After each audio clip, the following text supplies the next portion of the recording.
असल में मेरे बयान को या तो पूरा किसी ने सुना नहीं, या तोड़ मरोड़ के पेश किया गया। सच बात यह है कि अगर मैं राजनीति में नहीं आता तो 20 विश्वा का ब्राह्मण होके मर जाता, किसी को पता नहीं चलता कि मैं लोधी हूं। मैं सर्व समाज की राजनीति करता हूं और मेरी शिक्षा दीक्षा उन संस्थान में हुई है जहां ब्राह्मण के अलावा दूसरा पढ़ नहीं सकता। मैं पहली बार मथुरा से एमपी बना, जहां लोधी 15,000 नहीं, वहां ब्राह्मण है, वहां ठाकुर है, वहां जाट है। राजा विश्वेंद्र जमानत करके मुझको वहां से एमपी बना दिया। और मैं अयोध्या आंदोलन का हीरो, बाबरी मस्जिद में पहला फावड़ा मारने वाला, बैरियर तोड़ने वाला व्यक्ति, मुलायम सिंह को चैलेंज करने वाला व्यक्ति। लोग मुझे हिंदू हृदय सम्राट कहते हैं। तो मेरा दिमाग थोड़ी खराब है कि मैं समाज में कोई विघटन पैदा करूंगा। मैं कभी भी, अब आप यहां का देख लो, उन्नाव का, ये बैठे हैं, सारी दुनिया को छोड़ के मैंने जलाध्यक्ष बनवाया। आशुतोष शुक्ला को जानते हो, विधायक है, मैंने बनवाया ना, स्वीकार करते हैं। माननीय कुलदीप सेंगर जब संकट में फंसे थे, कौन साथ खड़ा था? मेरे अलावा कोई खड़ा था क्या? सिंगल में था ना, और लोग मुझे पार्टी से निकालने की बात कर रहे थे। तो मुझ पर इस प्रकार का आरोप लगाना गलत है। मैं एक रत्ती भर भी जातिवाद में विश्वास नहीं रखता हूं। मैं सर्व समाज की बात करता हूं, और भारतीय जनता पार्टी सर्वे भवन्तु सुखिनः सर्वे सन्तु निरामया सर्वे भद्राणि पश्यन्तु मां कश्चित् दुख भाग भवेत्।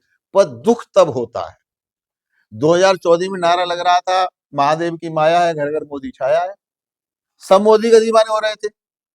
अब यूजीसी जैसी समस्या, छोटी समस्या, जिस महामानव ने अयोध्या की समस्या का समाधान कर दिया, धारा 370 को दफा कर दिया, 35 ये हटा दिया, देश का सम्मान कहां से कहां तक पहुंचा दिया, उसके लिए यूजीसी जैसी छोटी समस्या, वो भी सुप्रीम कोर्ट में है, कौन बड़ा काम है?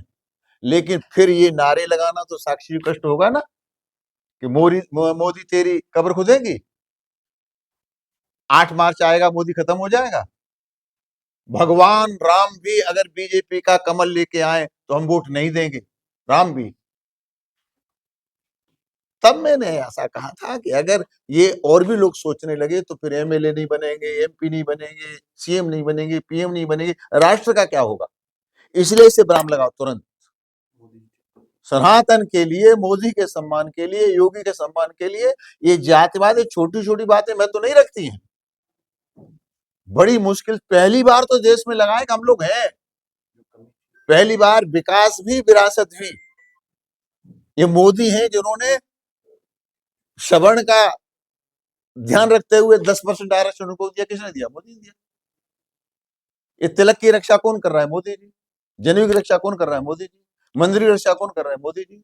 विकास के साथ विरासत कौन संभाला है? मोदी जी। तो मोदी को जब गाली दी जाएगी, उन्हें मिटाने की बात की जाएगी, तो ये अधिकांश पूरा पूरा समाज मोदी के साथ है। प्रदेश में योगी तो मॉडल बन गए।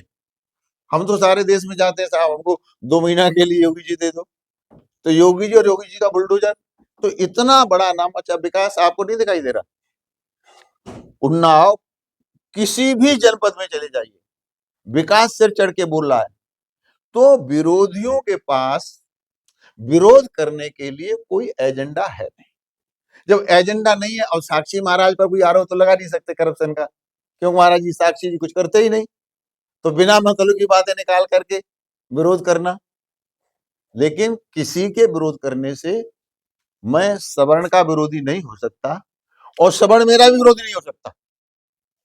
इस चुनाव में यहां पर पूरे ब्राह्मण समाज ने एक शब्द मेरे खिलाफ नहीं बोला, खुल करके मतदान किया। तो ये जो बातें समाप्त होना चाहिए। मैं आपके चैनल के माध्यम से सर्व समाज से, सब मेरे लिए बराबर हैं। हम लोग तो उस संस्कृति के हैं, हम निजा परोवेती गणना लघुचित साहब उदार चरिता नाम तो वसुधैव कुटुंबकम।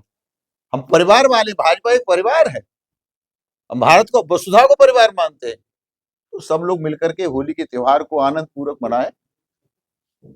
मैं उन लोगों से भी कहूंगा जो मेरे खिलाफ में बोलते हैं, मैं उन लोगों के लिए भी कहूंगा जो मेरे कारण उनके खिलाफ बोलते हैं। मैं किसी सहमत नहीं हूं।